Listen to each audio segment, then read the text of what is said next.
Engagement is all about letting the children be the focus, not the teacher.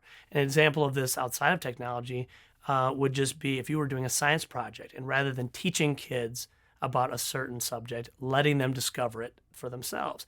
When you let the children create, you let them make projects, then it lets them be in the driver's seat of their own learning.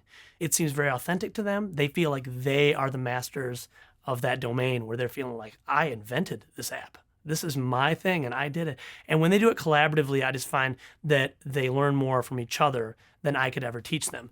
So when we do projects, I always try to interweave things where you need another person to solve that problem or that challenge. I also like that sort of engagement because they teach me as well. They'll show me things, they'll show other kids things, and that really gets everyone in the room involved. I found that when I get apps that are more creativity based, that the kids are more engaged. I found that you can use them across the curriculum, so there's no boundaries.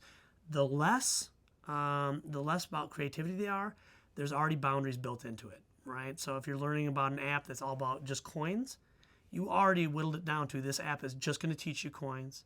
It's just going to teach the coins it's going to teach you. And the last thing is I like to look for apps that are easy to share and collaborate on. So one of the problems that we had early on with our iPads, especially with young children, is how do we get these cool projects off of the iPads and share them with people? We have an app we use called Seesaw. And Seesaw, if you've not heard of it, is it would be similar almost to like Facebook, but in a closed down sense.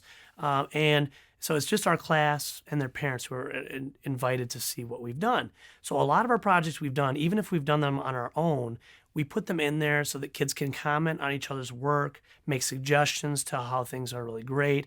And on two different fronts, that works well for us. The kids feel engaged even if they didn't work with each other. So they're still feeling like they're engaged and collaborative.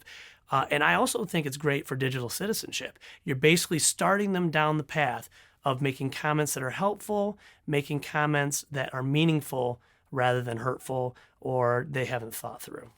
So another way that I encourage collaboration is we have been learning an app called Book Creator. And Book Creator is a wide open app that you can do a lot with across the curriculum. And so my kids had already learned a little bit about that app with me. My neighbor to me is also a second grade teacher. And she was like, oh, I'm trying to learn this app. So we'll bring your kids over and my kids will teach your kids. So we basically got a challenge together where we challenged them to build this book together collaboratively.